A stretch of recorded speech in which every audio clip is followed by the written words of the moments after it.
Hey guys, Matt here. Before we begin this episode of The Obsessive Viewer, I just want to mention that we are currently running a contest where you can win a free Obsessive Viewer t-shirt.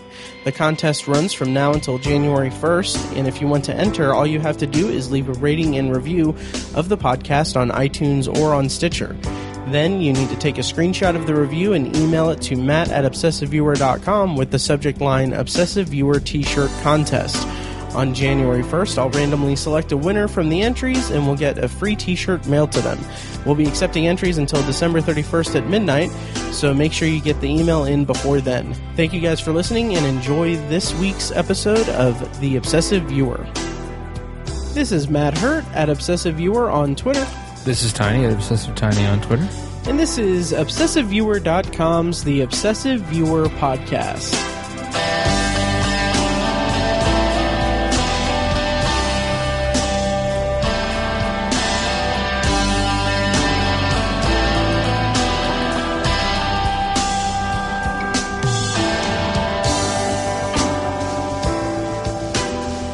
Hello and welcome to The Obsessive Viewer. We're a weekly movie and TV podcast that covers a specific topic, be it genre, trope, movie, or show, each episode. You can find more of our work at ObsessiveViewer.com, and you can also like us on Facebook and join the Facebook group at Facebook.com/TheObsessiveViewer. And for more of our podcasting content around the internet, go to ObsessiveViewer.com/podcasts. And this week's sponsor for this week's episode of The Obsessive Viewer, that was terrible, is our friends over at Horror Movie Yearbook at HM Yearbook on Twitter and at horrormovieyearbook.com. They're an excellent podcast that takes a few different horror movies and discusses them according to their year of release, and reviews them and discusses them in context of the current events and pop culture of the year they were released. They recently did an episode about the class of 1985, which included discussions of the movies Day of the Dead, Return of the Living Dead, and Reanimator.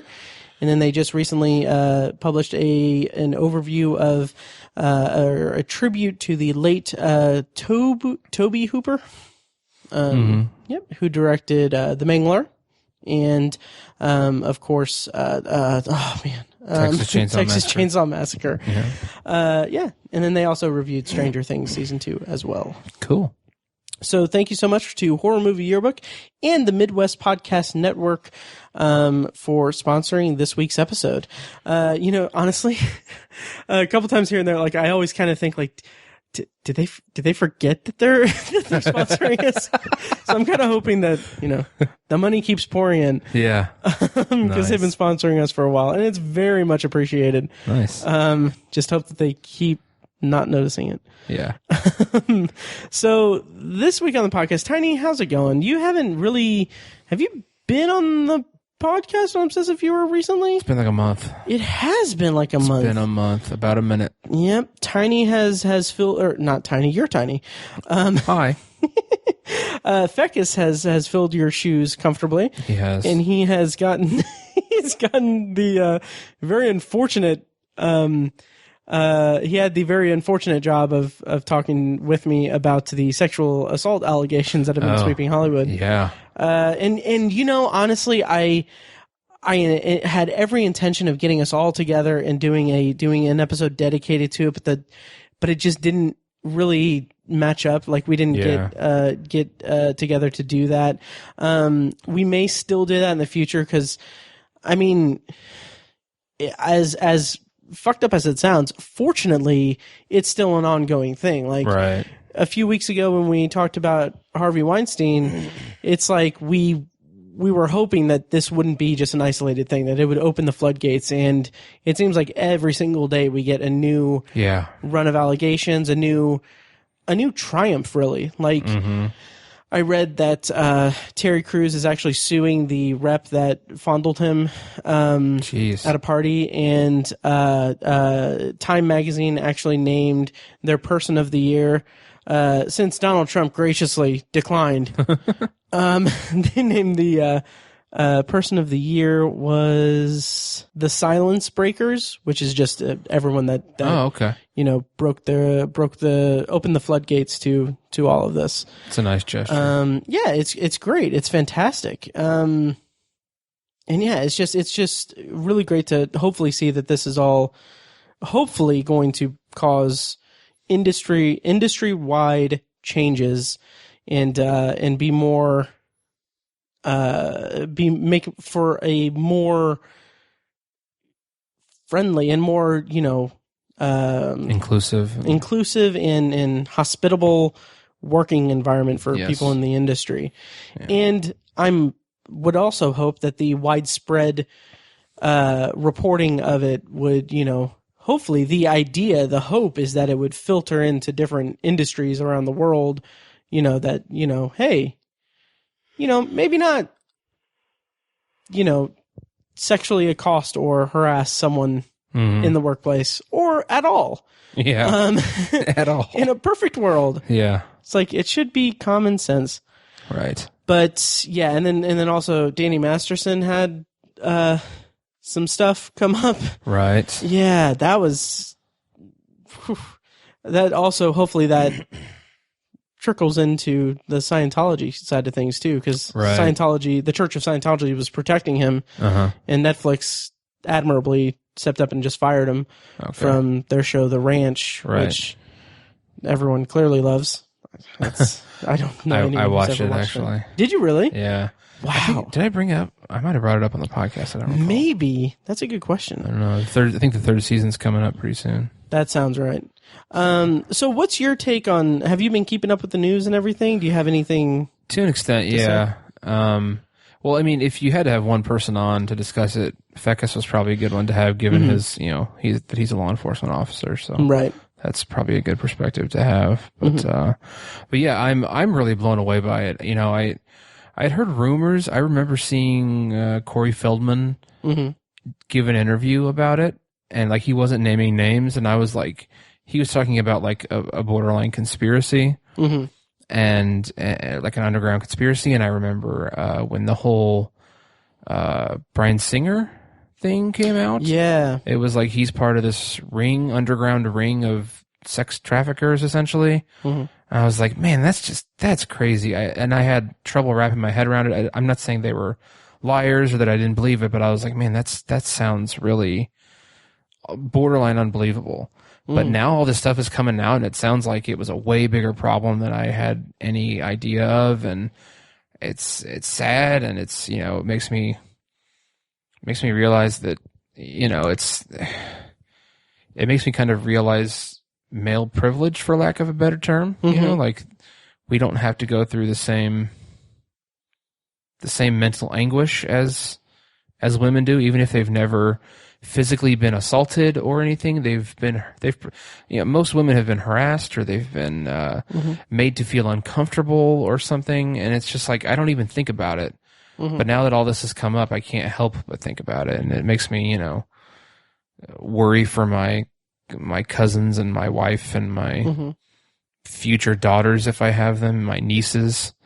So yeah, it's all disturbing, but hopefully, like you said, the dialogue that's happening will result in some change, some culture, not just in the movie industry, but just societally and culturally, because it's not contained to just the movie industry or Hollywood. It's we're seeing it in politics and the news and just everywhere. It's and I'm bummed and I'm angry that some people that I really like, I can't like anymore. And that I loved Louis C.K. Like he was my favorite comic, and fuck that guy now. I mean, I give him a little bit of credit for accepting responsibility, but you should do that. Like that's the bare minimum. And so it's unfortunate that there's a lot of people that are not taking responsibility for it, and they're not truly apologizing.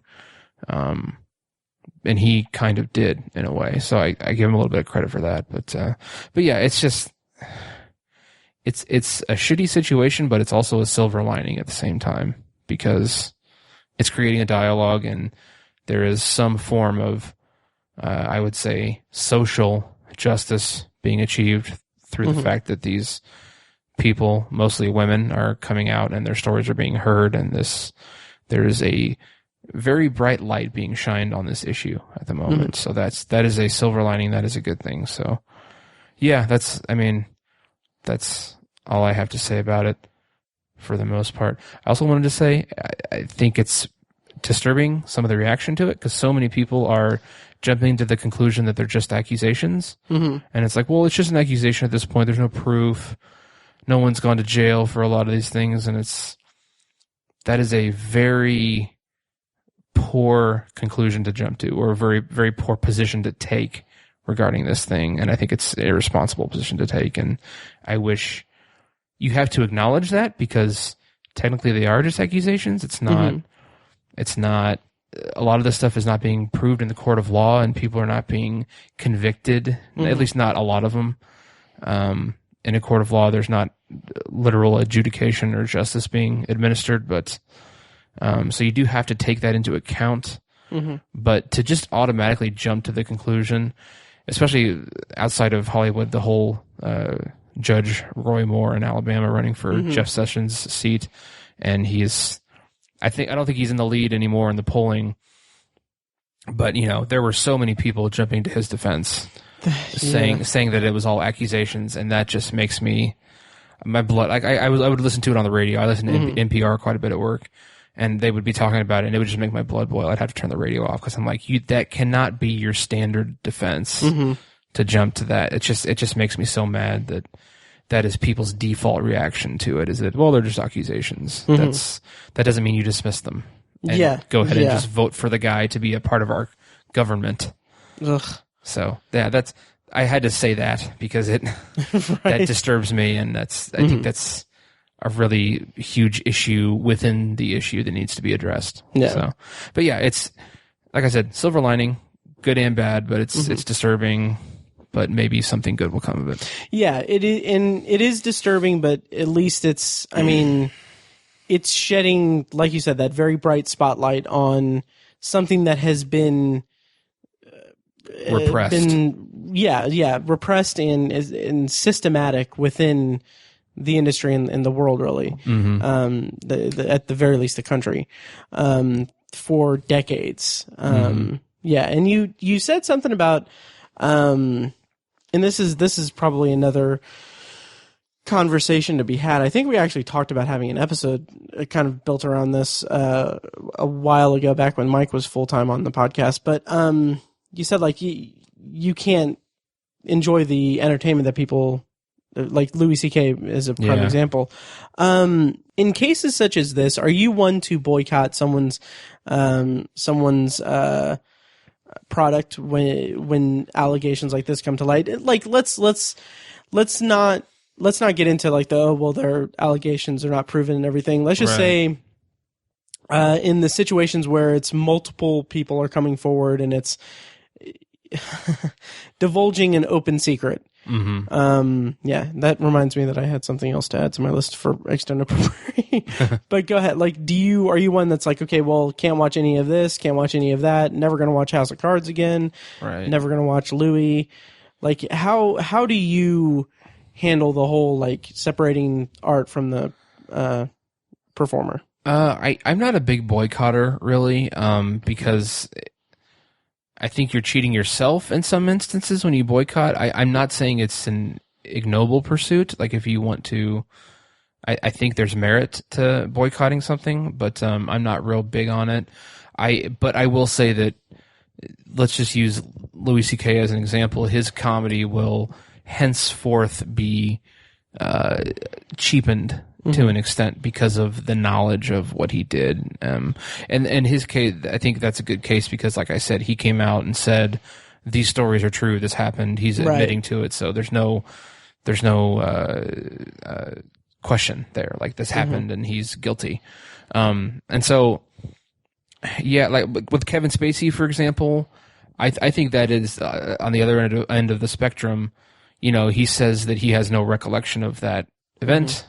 And I don't know if I can give him the benefit of the doubt there and just completely write off what Anthony Rapp claims. I can't do that, but there are not multiple. It could be a standalone thing. Are there further accusations? Yeah. Oh, see, I guess I'm not up to date on Yeah, there was it was actually kind of interesting because there was I think like a newscast. It was kind of a bizarre thing, like a newscaster, I think it was a newscaster. Someone like gave like a press release or press conference stating that when her son was 18, on Nantucket, Kevin Spacey basically got him drunk and tried to get him tried to get sexual, like tried to coerce him into sexual acts. Wow. But kind of I say it's kind of funny because he was actually because you were a fan of Wings. They were on Nantucket and they were actually at the Club Car restaurant, really, which was featured in the 90s sitcom Wings. But and then there was also a production assistant or some production assistant or some assistant on House of Cards that gave the allegation that Kevin Spacey had basically groped him, felt him up when he was driving him to set or something like that. Well, damn it. Yeah. Not a good example then. And then after an internal investigation with the production of House of Cards, that's when they decided, yeah, we're nixing him. He's not coming back and everything. Plus, there was actually a message board somewhere. I don't remember how I found it. I think it was like in one of the comment threads on Reddit. Someone linked to a message board thing from like that was like archived from like 2011. That was just like posts and posts about like, oh yeah, Kevin Spacey, like, you know, he's the guy that, you know, at parties you gotta avoid and everything because he'll do something. Wow. Yeah. So how do you feel about it now? Well, yeah. So that was a poor example on my fault. On my part, I didn't realize all those allegations had come out. So that's not good. So that's not a good example then. But yeah, I don't think that in this whole slew of things, I don't think there has been a single that I've come across.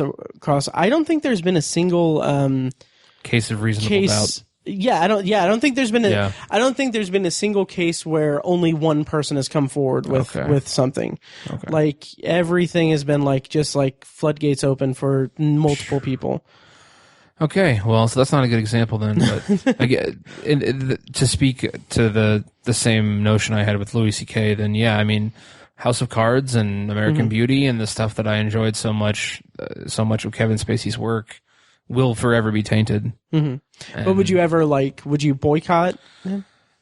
Not necessarily, but I might not be as enthusiastic to seek out their work in the future. Did you hear about the Ridley Scott movie with him? Oh, this is amazing. We haven't talked about this on the podcast yet. So I believe it was Ridley Scott. Yeah, he made a movie called All the Money in the World about... Are you aware of the movie? I'm aware of the movie, yeah. Okay, yeah. Well, I forget the name.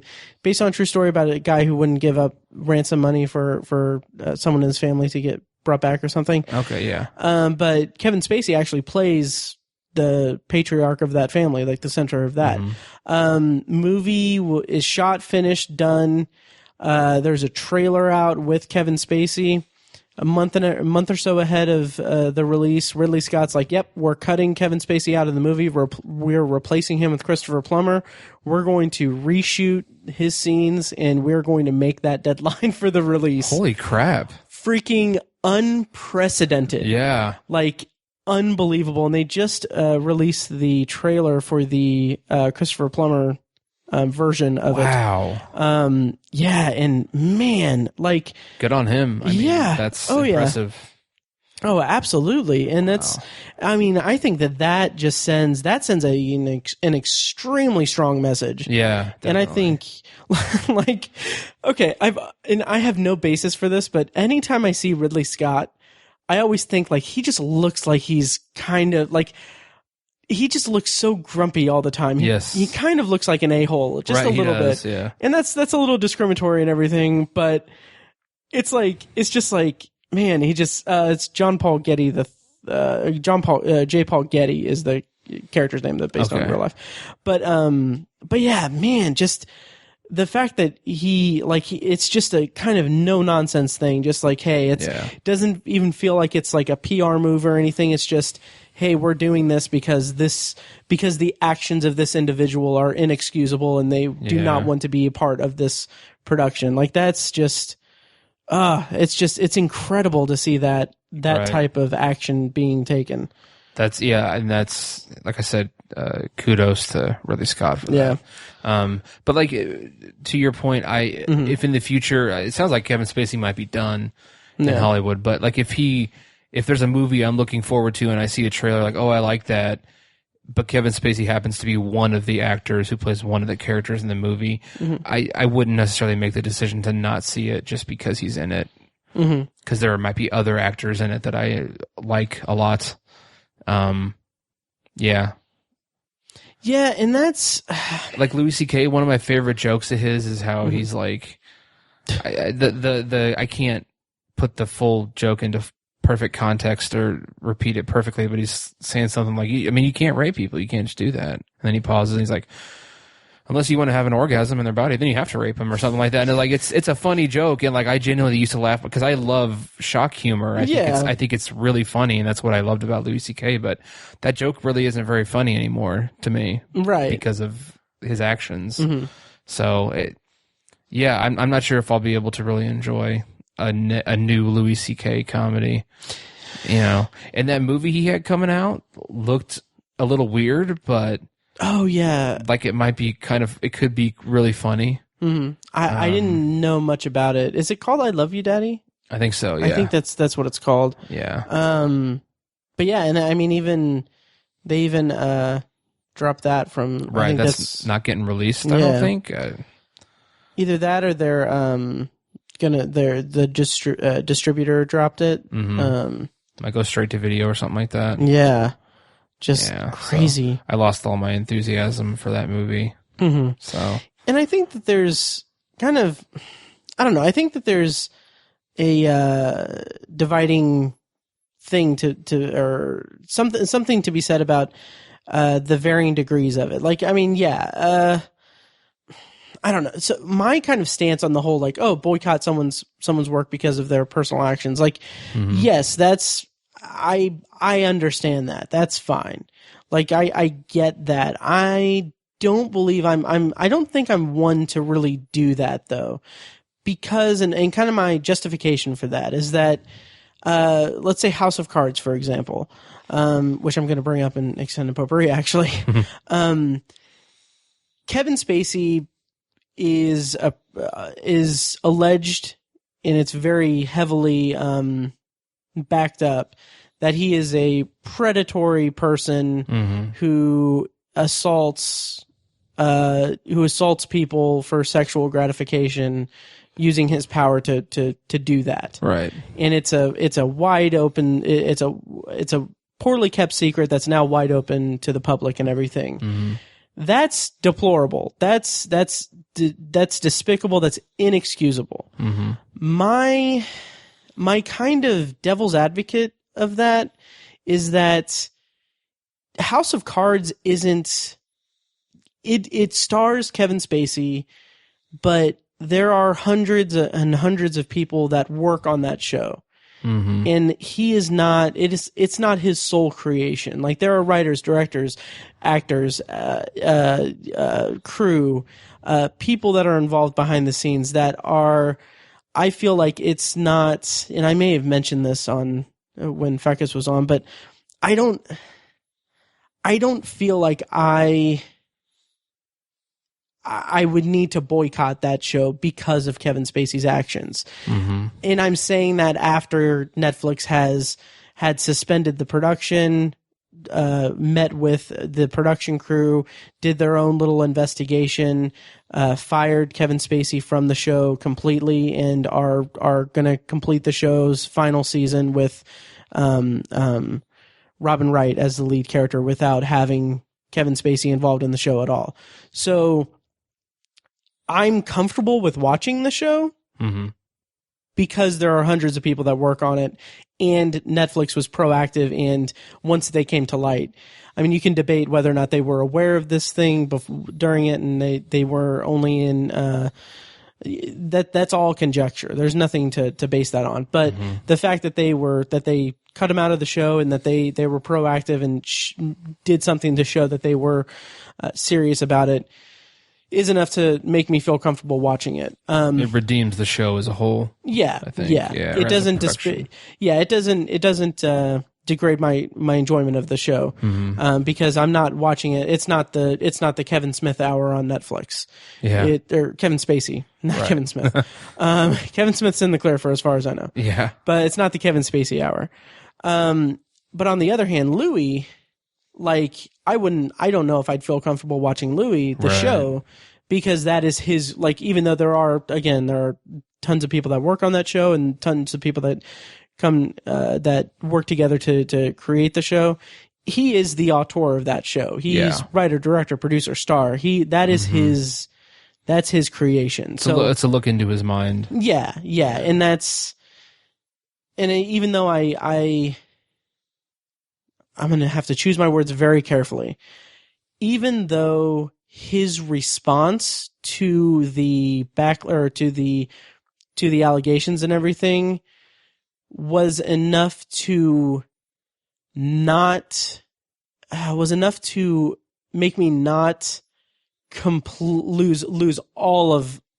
lose complete and total respect for him. Like, he was able to redeem a very small, like, it doesn't make his actions excusable or anything, but the fact that he came clean and was like, yes, these stories are true and everything, like, okay, at least he has that self-awareness. He has that going for him. Probably not enough for me to want to, check out his stuff anymore or anything. Yeah. But there's something to be said. There's a positive to be said about that. Right. But I mean, I can see in solidarity with the people that he subjected himself to and did that to. Yeah, I wouldn't pay to see his stuff, right? And give him money when he used that power and fame to, do despicable things. Take advantage of people. Yeah, exactly. Take advantage of that position to try to coerce someone into doing sexual things that they don't want to do. Right. Which is the official stance of this podcast is that's wrong. That is wrong. Yes. But it's all a very interesting and kind of sticky situation for fans of media as well. Yeah. Anything? Looking back at Kevin Spacey's past career, I don't know that his actions after all this has come to light, I don't know if it's going to taint my opinion of American Beauty or L.A. Confidential. I don't know. Or same thing with Louis C.K. Yeah, because like you said, that's like his. It's like his comedy is his intellectual property. It's not like Kevin Spacey just plays one character in L.A. Confidential. Right. It's. Yeah. So basically, I agree with what you said, and I feel the same way. And Kevin Spacey and the actors that are at the front of this, they're giving an interpretation of someone else's creative like IP, their creation. So it's not like Kevin Spacey created his character in L.A. Confidential. Right. He's just performing it. Yeah. Yeah. Same thing with Harvey Weinstein and all the movies he produced. Right, yeah. Like Good Will Hunting is still a great movie. Right. Yeah. Yeah. And there was something along those lines I was gonna bring up. Oh, how do you feel, and this is a slight tangent kind of going off of that, but knowing that like this whole, like right now we're at a point where all of these, it's an avalanche of these kind of allegations are coming out, and people are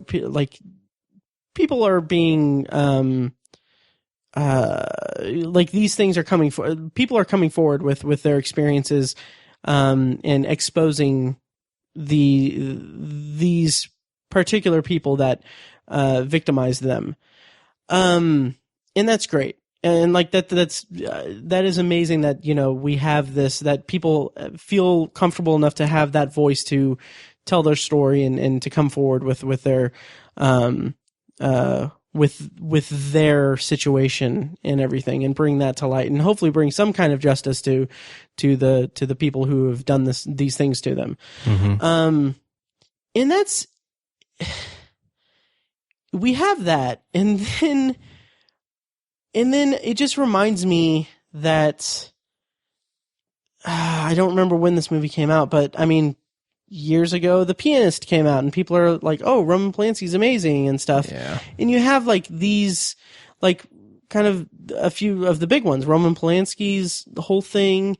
Woody Allen's got that whole thing as well, and then Mel Gibson, of course. Yeah. And it's like Mel Gibson is currently like in like he's having a little bit of a resurgence. He's in Daddy's Home 2. Yeah. And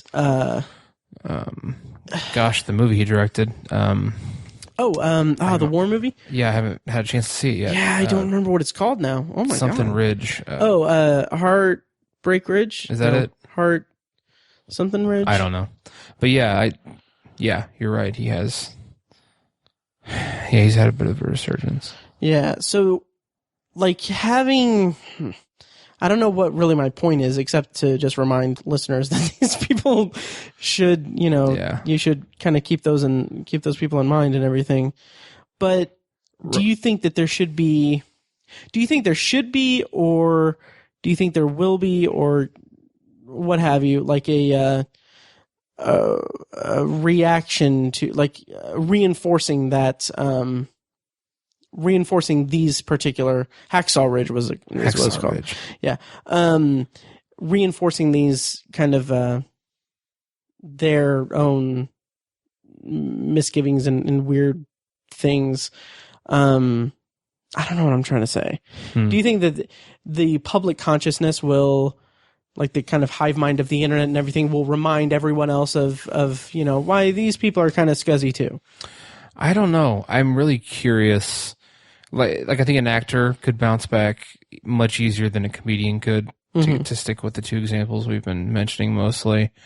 But I really don't know. I'm not sure. Roman Polanski has always bothered me. And the reason that it's always bothered me is because he cannot set foot in the United States. Yeah. So he's maintained a successful career as a director because people are willing to cater to that shortcoming, meaning actors, producers, and makeup artists, fashion designers, they're all willing to go film a movie in England that's supposed to be set in New Jersey. And they're willing to travel there just to cater to the fact that he's literally a fugitive. And it's just like, that's always bothered me, that they convince so many people to be complicit in that. Yeah. And it's affected my ability to enjoy his films. The Pianist, and he wrote that Ghost Rider movie, or he did the Ghost Writer, not Ghost Rider, right. Not the Nicolas Cage movies. A few years ago, and like I wasn't able to enjoy those movies as much because of that. And his case is especially disturbing to me because it was like a 13-year-old girl that was telling him to stop while he was raping her. I mean, that's just... Yeah. And he's admitted to it, I believe. I'm going to kind of quickly read from Wikipedia. Okay. And again, this is Wikipedia, so citation needed. But in March 1977, film director Roman Polanski was arrested and charged in Los Angeles with 5 offenses against Samantha Gailey, a 13-year-old girl. Those charges were rape by use of drugs, perversion, sodomy, lewd, and lascivious act upon a child under 14, and furnishing a controlled substance to a minor. At his arraignment, Polanski pleaded not guilty to all charges, but later accepted a plea bargain whose terms included dismissal of the 5 initial charges in exchange for a guilty plea to the lesser charge of engaging in unlawful sexual intercourse. And then to go back to his original page here, he was released from prison after serving 42 days, and as part of an apparent plea bargain was to be put on probation. When he learned that the judge had changed his mind and planned to reject the plea bargain, he fled to Paris before sentencing. Right. So yeah. So he's an active fugitive. Yeah. And I don't think 42 days in prison is enough of a sentence for what he did. No, absolutely not. So I think that case stands out to me. Mm-hmm. But yeah, I don't know. Rosemary's Babies is a really good movie. Sure. I mean, I don't know. I have moral conflict in regards to that, so I really don't. I wouldn't judge anyone either way. If they're just like, well, yeah, he's a piece of shit and he should be in jail. Right. But it doesn't change the fact that I enjoyed the movies. I can't. Right. I'm not going to hold a moral judgment against someone for that. Or the other extreme, whereas someone would completely boycott their work. And yeah, either thing, I have no, that's fine. I'm not going to call anyone out for either of those positions. Sure. And I fall somewhere in the middle, kind of. Yeah. I think. To be fair, as shitty as that sounds, Rosemary's Baby and Chinatown, they both were, released before the charges in 1977. Yeah. So that's there, but right. It's just I need to go back and watch like Adrian Brody's acceptance speech and everything for The Pianist and see like how, because it just seems so in my head, all of these allegations and everything that are coming to light and this kind of public outcry and everything is just reminding me how people were so, as you said, complicit and complacent also with, Roman Polanski. Oh, he's a fugitive and everything, but hey, The Pianist was pretty all right. Yeah. It just seems like turning a blind eye, and then I would hope that now it's just, something that comes to light, and right. I would hope that the public would be, harder to forgive for things like that. I hope it changes. I hope one of the changes is that we all react differently to witnessing this kind of stuff. And obviously, if you witness a rape, I would hope that most people would say something. You know what I'm saying? Like, right. but if it needs to go beyond that to where if you're party to or a witness of someone just saying something inappropriate, right, or making another employee feel uncomfortable, or even, it doesn't even need to be workplace, just don't sit idly by. Yeah, don't turn a blind eye. Don't participate. Yeah.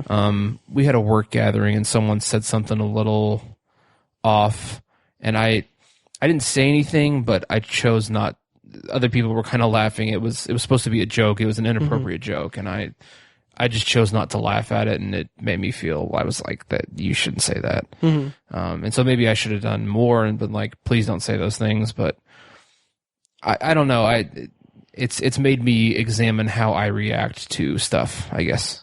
Yeah. And I hope it has that same effect on other people. Yeah, absolutely. And like you said, I mean, it is kind of putting, like, for us, it's, like male privilege. Like, it's kind of making us reconsider, at least empathize with how, or not empathize, but become more aware of the culture of our everyday lives, essentially. Right. Which, I mean, and to be honest, Tiny, we're both white men in America. We have pretty hard lives. We do. So yeah. No, that's ridiculous. But no, it is something that's definitely something that I want to be more cognizant of and conscious of when I see it in the workplace and everything. Right. I work from home, so I can just I call my cat cute and everything, so I guess that's kind of harassment. So yeah, hopefully, Pizza, come see me. She is the cutest little cat ever, though. She's cute. Anyway, do you want to get into extended potpourri? Yeah, we should probably do that. Yeah. Let us know what you thought of that discussion and everything. Kind of unintentional, but but hey, it was needed. Like this is something that's needed to be discussed as much as possible. That's why we've discussed it for the last 3 episodes at this point. Mm-hmm. Yeah, and I'm sure we'll discuss it more with, hopefully, the floodgates stay open and we can, hopefully, as a culture, enact some positive change to how the, not only film industry, but different industries throughout the country, behave. Yeah. Yeah. I think it needs to be a cultural shift. And Yep. Not just in those industry shifts. If Yeah. you will. Yeah. Yep. So Tiny. Yes. Extended Potpourri. Mm-hmm. Do you want to go first? I would love to kick off Potpourri, and I can kick it off with a form of justice, if you will, to keep it in the same ballpark, if you will. For those who don't know, Extended Potpourri. Potpourri is the section of the podcast where we talk about anything we want as long as it smells good. Something coming up that we're looking forward to, or something we've been watching that we want to talk about. Anything that we want. And so I am going to give sort of an update on a documentary that I referenced in episode 223. I talked about a documentary called Icarus, which was about the Russian doping scandal. It was announced this week that the entire country of Russia is banned from the next Olympics. I saw that, and I thought I immediately thought of your discussion of the of Icarus. Right. That's amazing. So that's what needed to happen. I mean, it was a horribly kept secret that doping was very prevalent in Olympic sport, and this is what needed to happen. That there are worse problems in the world, but it's a very celebrated thing. I love the Olympics. It's just such a great form of entertainment, and a lot of people around the world love it. And to have it so tainted just felt wrong. And it's the height of athletic achievement. Right. Exactly. Yeah. It's not minor league baseball. It's the Olympics. And so, to have such a harsh punishment levied was I think the right thing to do, and I'm glad that it's happening.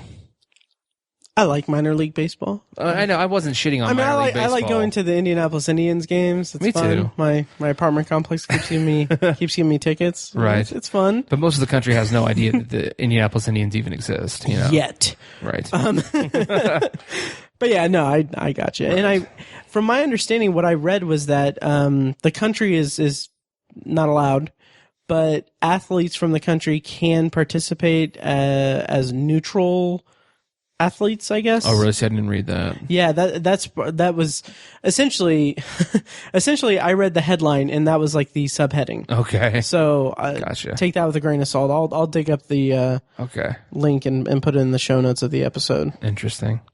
Yep. Yeah. So that's good news, I think. Yeah, absolutely. Yeah. And then, should I go next? Please. All right. So I'm going to kick off my section of Extended Potpourri with some pretty interesting news. We're recording this today, Wednesday, December 6th.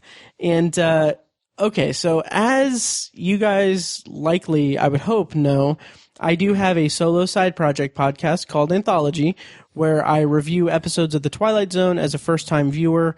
I've never seen the show before. I'm watching it for the first time in my life and commenting on how I feel about it. Each episode I pair with a movie or show that's somehow related to the main episode that I'm discussing. And so in doing that, I started that a couple years ago, and then in doing that, I started to do, last year I did a bonus episode review series of Black Mirror, when the 3rd season came out. And then I've also just completed a bonus episode review series of Dimension 404. So the long and short of that is that I do review the Twilight Zone, and then modern anthology science fiction shows like Black Mirror, Dimension 404, and the upcoming Philip K. Dick's Electric Dreams that comes out January 12th on Amazon Prime. So with that as my preface, today was a huge day for anthology and fans of science fiction anthology television.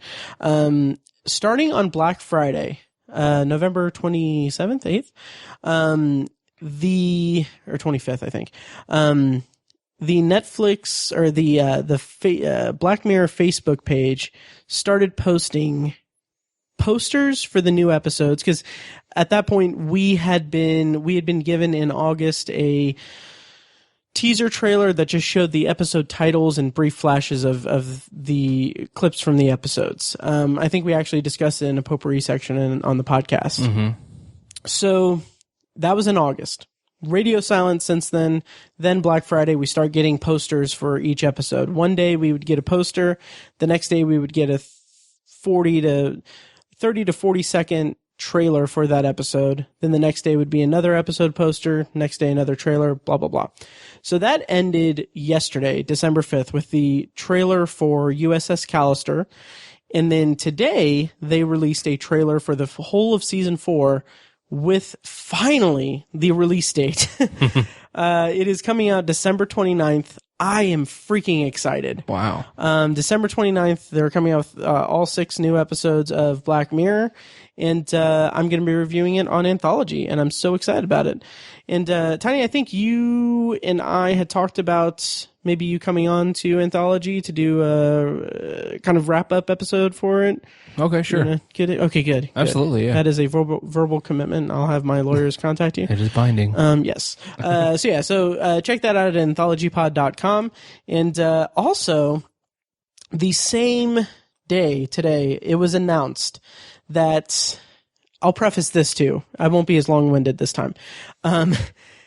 A few weeks ago, or about a month or so ago, there was a board meeting with CBS, like CBS, one of those like board meeting things that they have, like investor meetings. Okay. Where I think it was Les Moonves had, the head of CBS, had kind of nonchalantly or casually mentioned that they are eyeing a Twilight Zone reboot produced by Jordan Peele and his production company, Monkey Paw Productions, to be written and run by Marco something. I can't remember his last name, but he previously worked on Daredevil and Sons of Anarchy and a couple other shows. So that was just kind of thrown out there. News ran with it. Today we got word that and this has me so excited, that was officially announced as greenlit, and they given a series order for CBS All Access. And that's amazing to me. Like, there's going to be, I'm doing a podcast about the Twilight Zone, and there's going to be a brand new Twilight Zone series. And I'm so pumped about that. Yeah. And yeah, as a kind of, not pat on my back, but kind of just excitement for me. I'm just so happy because a couple years ago when I started to think about doing Anthology, I was like, I could do my own solo podcast. I've always wanted to watch the Twilight Zone. And then I was always on the fence about it. It's something that I wasn't, I'm astonished that I actually pulled the trigger on it. And then now, fast forward 2.5 years later, however long, and it's I have the Twilight Zone, and then I have we are in this time where science fiction anthology television shows are coming back. Each streaming service now has its own show. Netflix has Black Mirror, Hulu has Dimension 404, which they've never really announced if they're going to do a second season, but that's neither here nor there. Amazon Prime is going to have Electric Dreams here in a few weeks, or here in about a month. And then now CBS All Access is bringing back the fucking Twilight Zone. Yeah. And it's just, it's exciting. I'm super excited, and it is exciting. It is, yeah. Are you glad that it's on network TV as opposed to cable? I'm glad that it's on streaming. So it'll be on CBS All Access. So I believe, I've never seen anything on CBS All Access. I haven't watched Star Trek Discovery or anything, but I believe that I don't know if they would have the same restrictions as network television, but even if they did, I mean, the original Twilight Zone is remarkable, and it had those same restrictions and everything. Yeah, it was a different time for network TV, but yeah, and cable's kind of taken over, right? And Jordan Peele, I know that he's not going to be running the show or anything. It's going to be that Marco guy. But did you ever see Get Out? I haven't seen it yet. No. Okay, your homework for this episode, watch Get Out before the end of the year, because it may be on your top 10 list. Okay.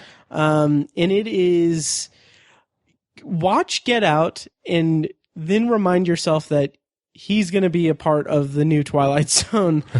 And that's going to be very, very, yeah. Nice. Yep. Well, speaking of top 10 lists Okay. for the year, I have a potential one, and it might shock the crap out of you. Okay.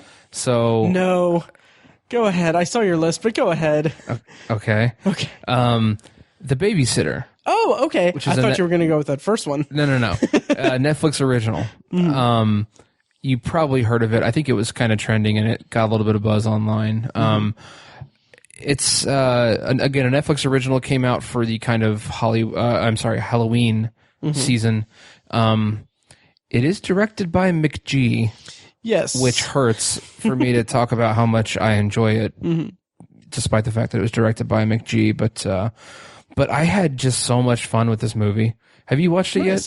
I have not. Okay. But the cover art on Netflix just looks like it strikes the perfect tone. Yes, it is 100% a callback to the over-the-top, campy, cheesy horror movies of the 80s and 90s, like slasher movies and stuff like that. It is totally a callback and a send-up of that genre or subgenre. And it feels like they just had so much fun making this movie. Nice. It's over the top in such a delightful way. And so the actors are all taking their characters to an extreme, and they're all over the top, but they're supposed to be. Like it's kind of like tongue in cheek in that regard. So like a character will say something totally ridiculous, but you just laugh at it because it's so over the top that it's just incredibly enjoyable. Nice. The lead actress, Samara Weaving, I was not familiar with her at all, but she was like magnetic. She's very she kind of has to play two roles, if you will. Her character has a big shift, but she was brilliant, and I really appreciated her. She's an incredibly beautiful woman as well. Nice. And then the male lead, the main character, played by Judah Lewis, a young kid who's being babysat by Samara Weaving. He's a little too old to have a babysitter, but he kind of has a crush on her, and so it's just this really fun scenario that like most boys can associate with, because I had babysitters that I had crushes on, and so that was that's a good in for the movie, I think, and you really buy his character, and he does a great job. Judah Lewis does an awesome job. There's some other notable actors in it. Bella Thorne plays kind of the cheerleader type. She's pretty funny. Hannah Mae Lee, which you will know from Pitch Perfect movies, the Asian girl who's odd and quiet. And then Andrew Batchelor, who's I think famous for either Vine or Snapchat or both. I don't know. Sure. Yeah, he's in it. He was. I didn't love him, but he was okay. And what's then his name again? Andrew Batchelor. Oh, okay. Yeah, he's. I watch his Vines and stuff. I think he's funny on there. Okay. I didn't love him in the movie though. And then Leslie Bibb and Ken Marino play the kids' parents. Oh, okay. So it was fun to see them in the movie, but that's kind of a rundown of the cast. But yeah, it's sort of an evening goes wrong where this babysitter is. It's kind of it takes a common story and kind of flips it on its head a little bit. So it's just super fun. Like it's extreme camp, and I enjoy that kind of stuff when it's done right. And this movie was done right. I really enjoyed it. I don't know if it'll be a top 10. Sure. But there's a very good chance that it'll be an honorable mention. Nice. For 2017 for me. And it's a one night movie? Yes. Like a one night, not party movie, but like one night movie? Yes. That's all. Yeah. Because I'm always attracted to those stories. Right. I enjoyed the hell out of it. It's a fun movie. It has a 6.4 on IMDb. I'd give it a solid 7.5, maybe an 8. Nice. So I really enjoyed it. Very nice, and that's on Netflix. So I'll definitely have to check that out. Mm-hmm.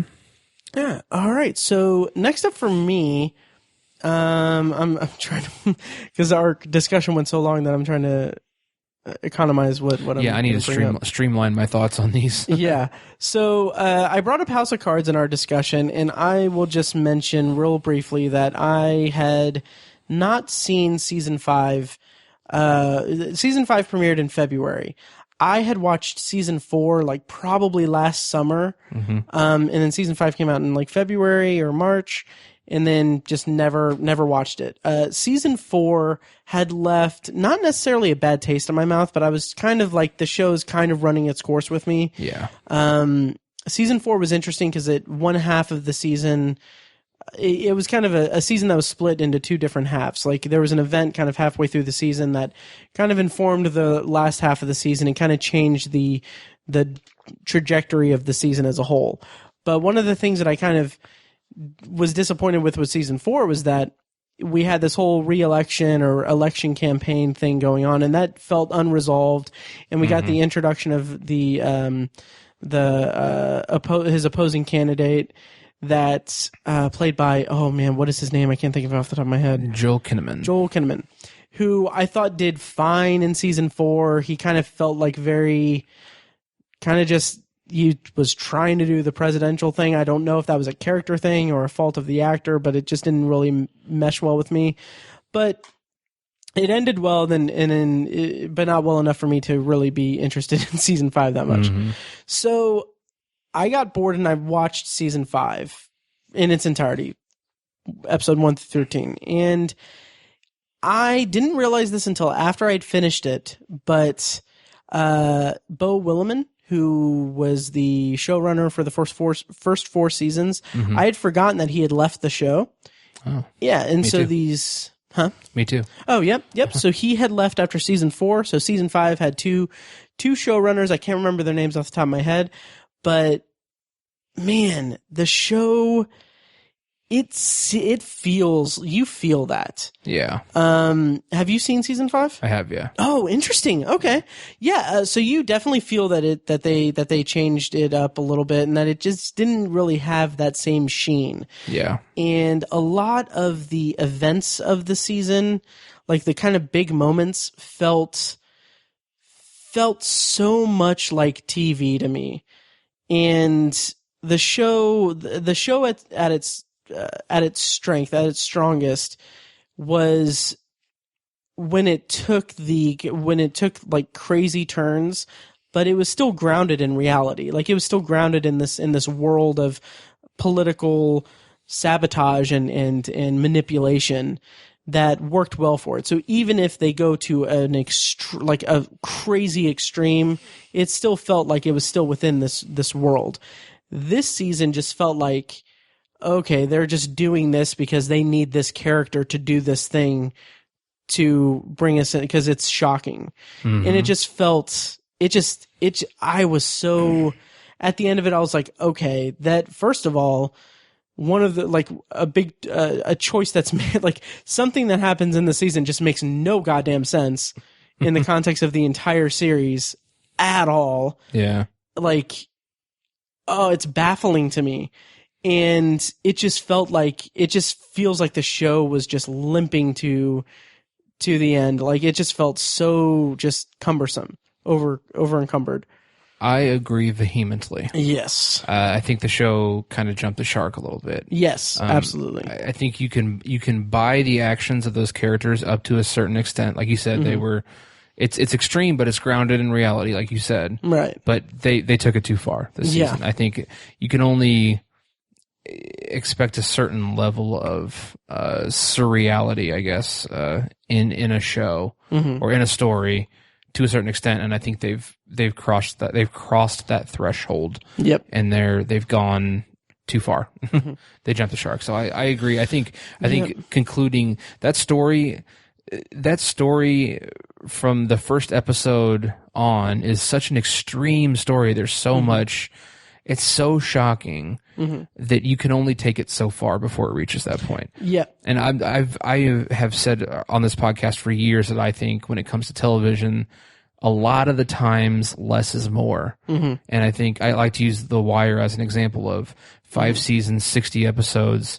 That show is super tight. That's one of the best made shows ever. And I think a lot of shows would behoove them to stick to that format. Yeah. And House of Cards is absolutely one of them. The logical conclusion point would be about 60 hours, 5 seasons of that, of the Underwoods being sociopaths. Yeah. You know, I think devious. it should have concluded with a 5th season, I think, or even a 4th, I think, because it's, like I said, it's just so extreme. Yep. That you can only take it so far, and they've taken it too far. Yeah, it makes me wish that the show only had 4 seasons, if only because it's House of Cards, and 4 seasons of 13 episodes would have been 52 episodes. Oh man, that would have been so perfect. I didn't even think of that. Yeah, that would have been perfect. But yeah, whatevs. Yeah. So that's all I'm gonna say about House of Cards. We can after we record, I'm gonna have to pick your brain about a couple things. Okay. But what do you have next? Well, continuing with my top 10 of the year theme, Wind River. Oh my God. Okay. Yeah. Are you not going to bring up the first thing on there? I'm not going in order, if you couldn't tell. Yeah. Okay. I should have told you that list was in no particular order. Gotcha. Paige and I watched Wind River over the weekend, and it will be in my top 10. Nice. Maybe top 5. How did you watch it? We actually rented it from cable, from AT&T Uverse. The movie was just phenomenal. It was absolutely phenomenal. It's for those who don't know, it's about a murder mystery on an Indian reservation in rural Wyoming, which I'm not sure anywhere in Wyoming is not rural. Sure. It reminded me a lot of Hell or High Water. Oh, nice. Because the setting is such an extreme setting, and it's so the setting is so inextricably linked to the people who live there that you have to address it, and you have to use the cliche that it's like the setting is a character in the movie because it is. I mean, it's so integral to how life functions in that part of the world that you have to make it such a prevalent part of the story. And the extreme of living in rural Wyoming in wintertime and trying to investigate a murder with that huge of a burden is an incredibly difficult thing to do. And a particular set of skills might serve an investigation more in that setting than it would in another one. And so, it kind of results in a sort of a roundabout way of a murder mystery. It's a different take on a murder mystery, in my book anyways. I really hope Jeremy Renner gets an Oscar nomination. Nice. He has some super good scenes where he's just, his emotion is just spilling out of him. And he's a very, sort of like, Roland, the gunslinger in, the Dark Tower series, which you talk about on Tower Junkies. TowerJunkiesPod.com. Yeah. We talk about Roland all the time and how stoic he is and how he's got like the 1,000-yard stare. Jeremy Renner's character is kind of like that. He's absolutely a gunslinger type character. And so to see him be such an emotional person is out of character in a really refreshing way. Okay. He does a great job. And then Elizabeth Olsen plays kind of like this inexperienced kind of rookie FBI character who, you know, it's like, ooh, she's like a crack shot investigator. It doesn't go that route. She turns out to be a very integral character, and she's a bit of an archetype, but they kind of buck that archetype by the end of the movie in a really satisfying way. Nice. It's a really good movie. There are some. It's very emotional, and there's some mysterious stuff. It's absolutely a drama, but there are a handful, or at the very least, a few very good action-y kind of scenes. It also sort of reminded me of No Country for Old Men in that way, and that there's a lot of talking, and then you have these extreme action moments, which both those movies take place in West Texas. So, are you aware that the writer-director is Taylor Sheridan, who wrote Hell or High Water? Is it? Okay. Yeah. I knew his name. Okay. I didn't take the time to look up. I was like, why do I know? Why do I know Sheridan? Why do I know that name? You may also know him for his role as the deputy chief in Sons of Anarchy seasons 1 and 2, I think. Oh, really? Yeah. Okay. Yeah, I'm glad I knew that.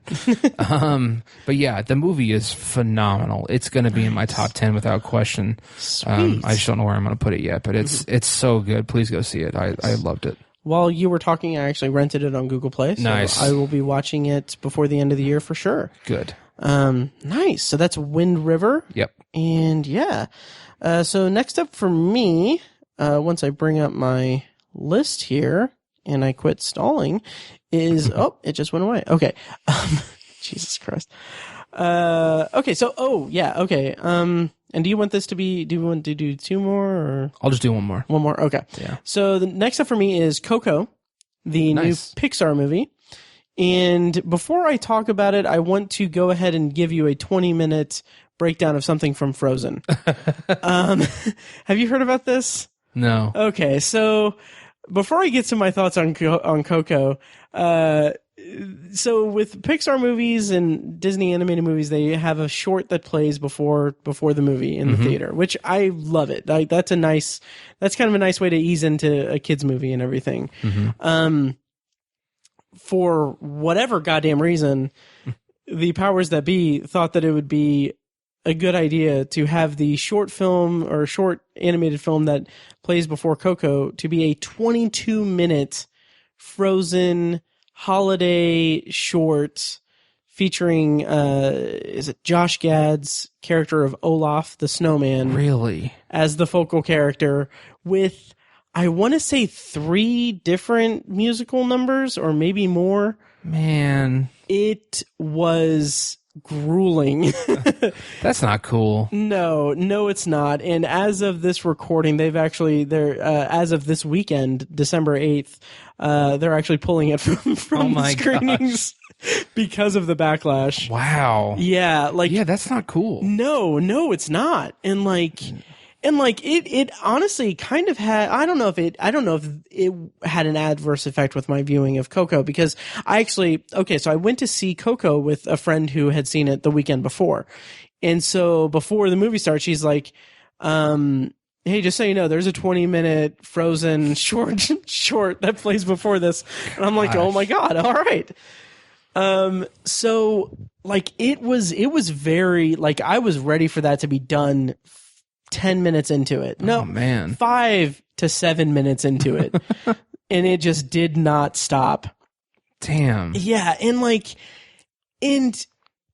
to kind of put some, to put some context into that reasoning, or that my thoughts on that, I am a sucker for Christmas themed media, like Christmas episodes of TV shows. I am there. Christmas movies, I am there. Christmas themed shorts about in the world of Frozen, I am not there. Yeah, that sounds terrible. Yeah. But Coco was amazing. Nice. So Coco is the latest Pixar movie. It is about a kid. I'll read the plot description, actually. So Coco was announced years ago, because obviously Pixar has to, it takes years to create the movies. So the plot description, according to IMDb, is aspiring musician Miguel, confronted with his family's ancestral ban on music, enters the land of the dead to find his great-great-grandfather, a legendary singer.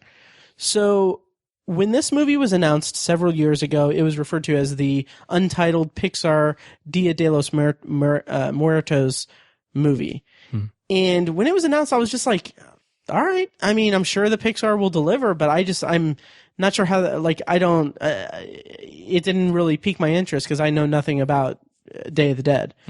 And this movie is classic. I mean, maybe not classic Pixar, but it's Pixar through and through. It has all of those great, family bond like beats to it that and the music is amazing also.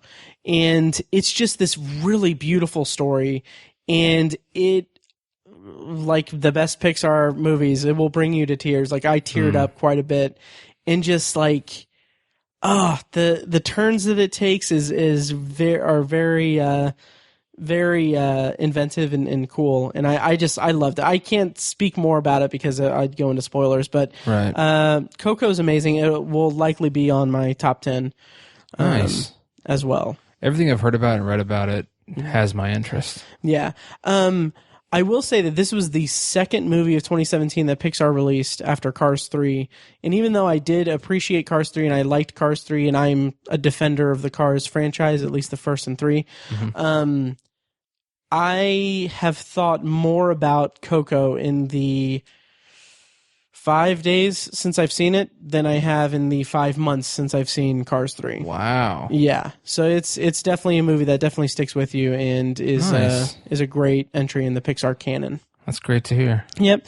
And then also just really briefly, just kind of as an addendum to that, I've rediscovered my love of collecting Blu-rays. Nice.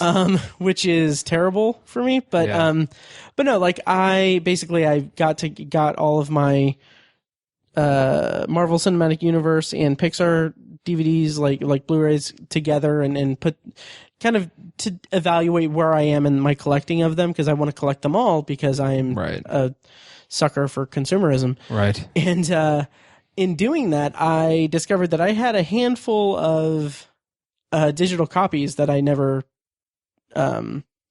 redeemed.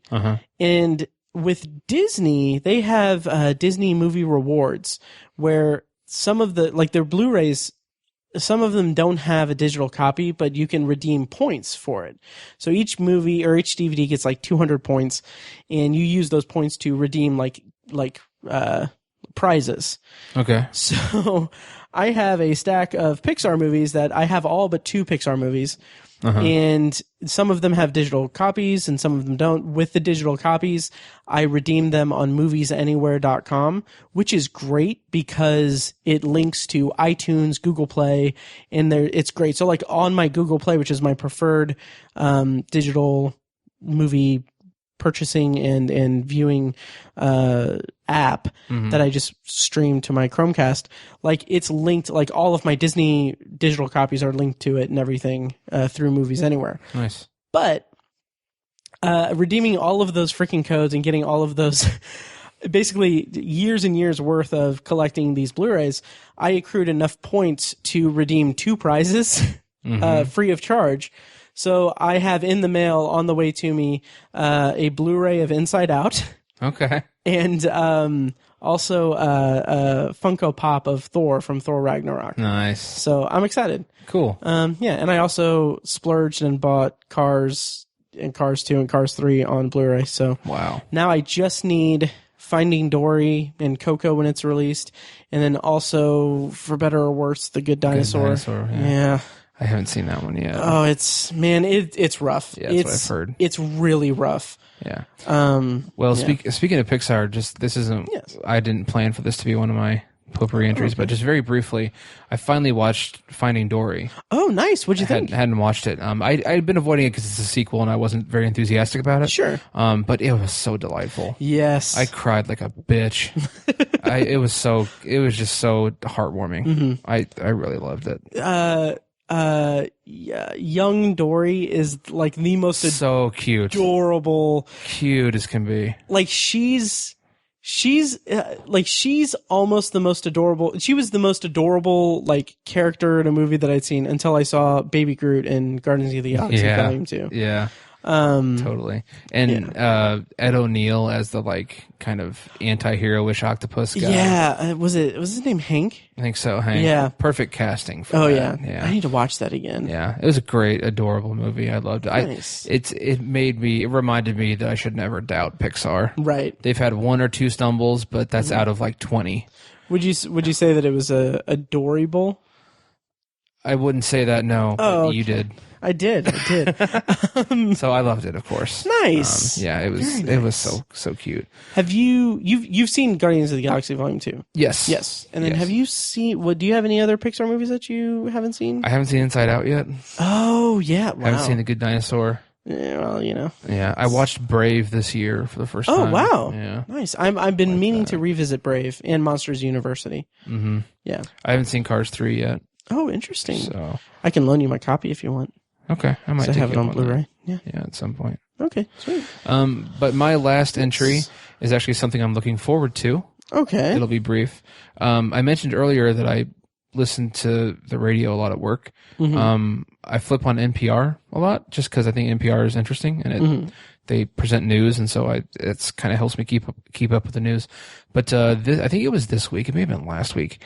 They interviewed Guillermo del Toro about his new movie, The Shape of Water, which was on my radar because I'm always intrigued when Guillermo del Toro makes a new movie because I might not love the movie itself, but I know I will be visually stunned. Because he's an incredibly visual director.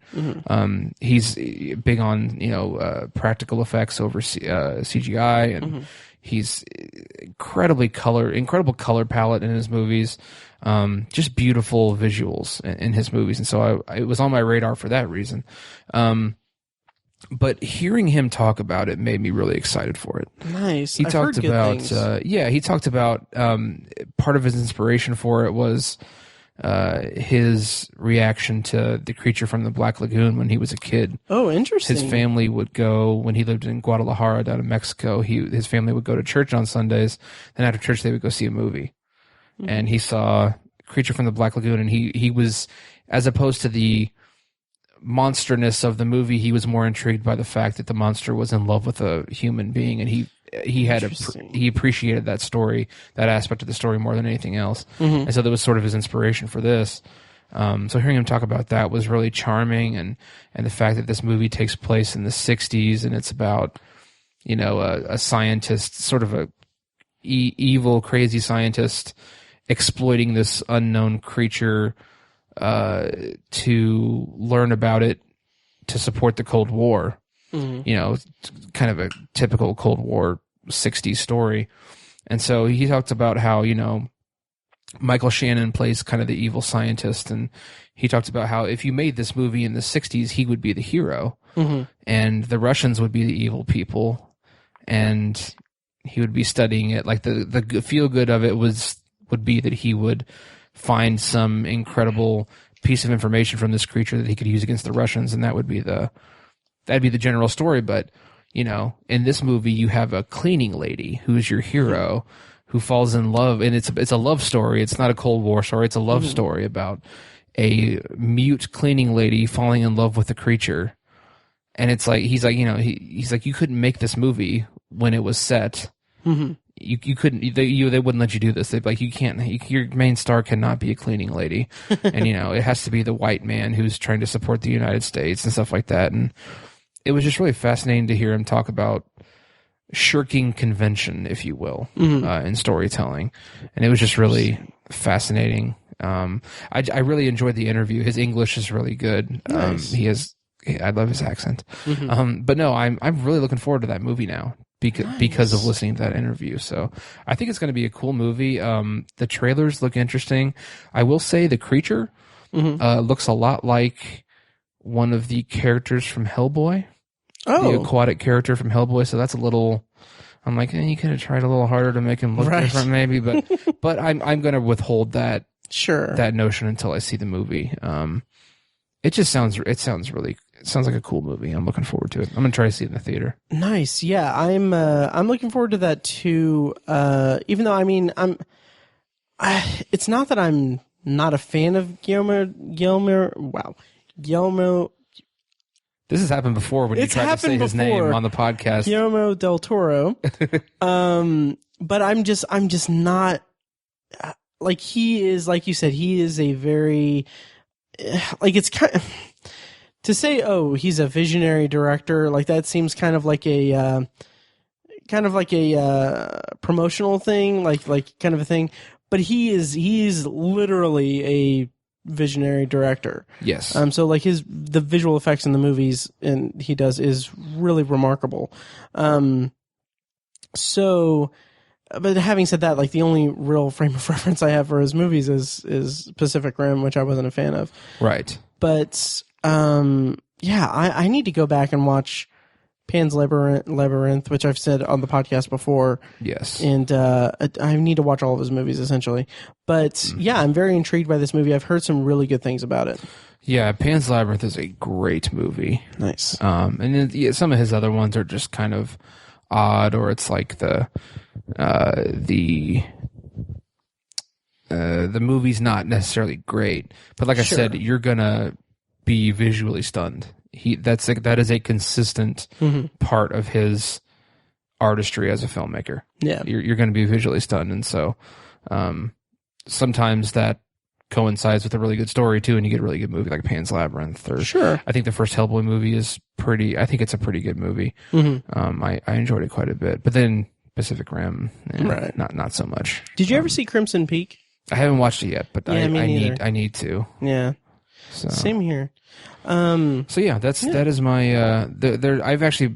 I'm having a pretty good year as far as movie watching. Nice, better than I thought I would, given the fact that I got married and bought a house and all that stuff. That's awesome. So I'm trying to formulate my end of the year list as I go here, and just I think it's going to be a pretty decent year. Yeah, mine's going to be a little hit or miss. Okay, I had a really good November, but a lot of it was also rewatching stuff while I edit and watching stuff specifically for podcasts. But okay, I was gonna say, with your comments about Guillermo del Toro talking about how he couldn't make the movie in the 60s, like the whole time you were saying that, I was thinking like, yeah, that's very true, because like for Anthology, a lot of the bonus reviews I do is like classic kind of B-movie science fiction movies.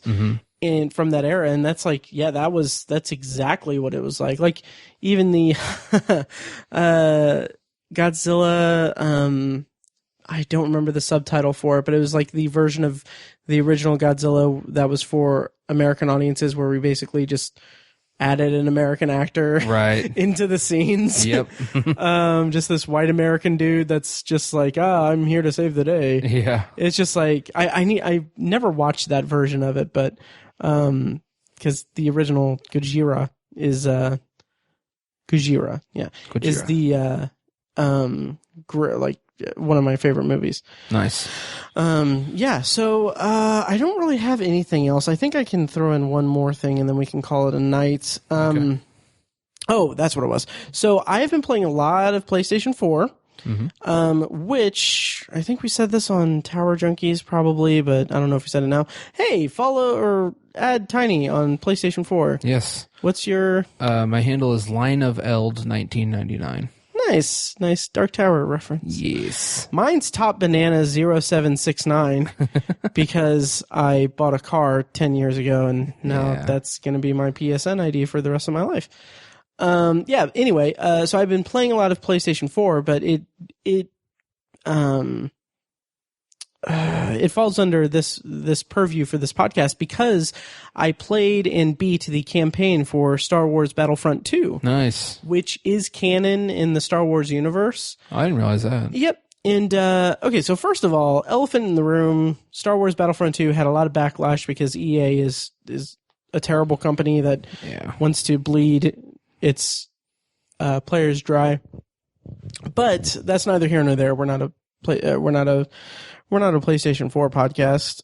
Tiny, I'll register that. No. Yeah, it'll be fine. It'll be fine. Just wait till you get your shirt. So anyway, I played the campaign specifically because frequent listener, frequent guest, and Patreon subscriber Tony Troxel, he posted on geekingindiana.com, actually Grant over on geekingindiana.com posted a review of the campaign that spoke very highly of it, and that made me more comfortable with buying it because I didn't want to buy it for broken multiplayer if it didn't have a campaign that would be serviceable. So I played the campaign. First of all, it's set immediately after the Battle of Endor. Okay. In Return of the Jedi. I won't give anything else away. The perspective that it takes of the main character is very interesting and had me very engaged with the story from the outset. Playing, shooting down like TIE fighters and like playing doing space battles like that was a freaking blast. Nice. But the actual story and going into the canon of Star Wars, it was pretty good. Like we didn't even talk. We'll talk about this when we review Last Jedi, but it was recently announced that Rian Johnson's going to be creating a new trilogy after this one concludes. Yeah. And we're going to have a talk about that when we review Last Jedi. But anyway, he has said that it's going to be, he's going to put the wars back in Star Wars. Yeah. Which is great for me because I am, as everyone knows, I'm a Luke Skywalker warm person toward the franchise, and one of the reasons why is because it's Star Wars, and I feel like the wars aspect of it isn't as focal a point in the franchise as a whole as I would like it to be. Like Rogue One was really good for me because it was a war movie about this rebellion and everything, and elements of A New Hope and Empire also have that, but for the most part, I wanted it to be more of a focal point. So in Battlefront 2, it is a focal point. You feel that. You definitely feel it, and it's really cool. And introduces what I assume is a new squad of Imperial troops. It's called the Inferno Squad. That's like special ops, which is pretty cool. Nice. So yeah, so that's Battlefront 2. It's canon, but hey, it's it's you're not going to lose anything if you don't play it. But it was enjoyable. I enjoyed the campaign. Nice. Yep. And that'll about do it. I think next week, if we can get it together, we may be reviewing The Disaster Artist on the podcast, and then the week after that is Star Wars The Last Jedi. Yes. Yep. So, any parting thoughts before we call it a night? No, I don't think so. All right, great. Well, thank you guys so much for listening, and we'll see you next time. Thanks.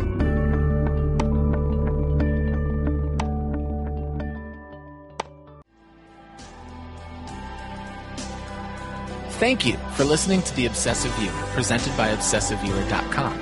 You can find more of our episodes at ovpodcast.com, and you can subscribe to the show on iTunes, Google Play, Stitcher, or anywhere else podcasts are found.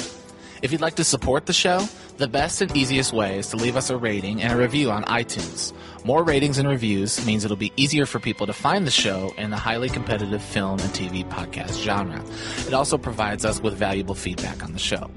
If you'd like to donate to the podcast, you can make a one-time PayPal donation at obsessiveviewer.com/donate or become a patron at patreon.com/obsessiveviewer for recurring donations with different reward tiers. Every donation goes toward paying the fees to keep the podcast running and is greatly appreciated. For official Obsessive Viewer merch, including shirts, mugs, notebooks, phone cases, and more, visit our TeePublic store. You can also buy other great TeePublic designs in our store, and we'll get a small commission on the sale. You can find a link to the store in the show notes of this episode and at obsessiveviewer.com/donate.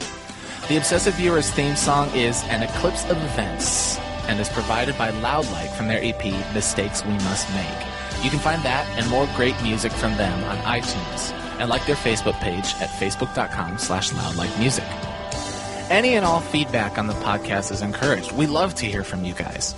You can contact us by emailing podcast@obsessiveviewer.com or by tweeting us at obsessiveviewer, at obsessivetiny, and at IamMikeWhite. You can also like us on Facebook and join the Facebook group at facebook.com/theobsessiveviewer, where you can take part in discussions and polls between episodes. For more podcast content, check out Anthology, Matt's solo podcast, where he's reviewing The Twilight Zone as a first-time viewer and exploring other classic and contemporary science fiction anthology TV shows. You can find Anthology at anthologypod.com and anywhere podcasts are found. For book lovers, you can check out our sister site at obsessivebooknerd.com for book reviews, author spotlights, and a general celebration of reading. Finally, if you're philosophically curious, check out Tiny's side project podcast, The Secular Perspective, which explores the concepts of faith, religion, and existence from the perspective of secular hosts Chad and Amanda. You can find that at thesecularperspective.com and subscribe to the podcast on the app of your choice. Once again, thank you so much for listening, and we'll see you next time. Kitty!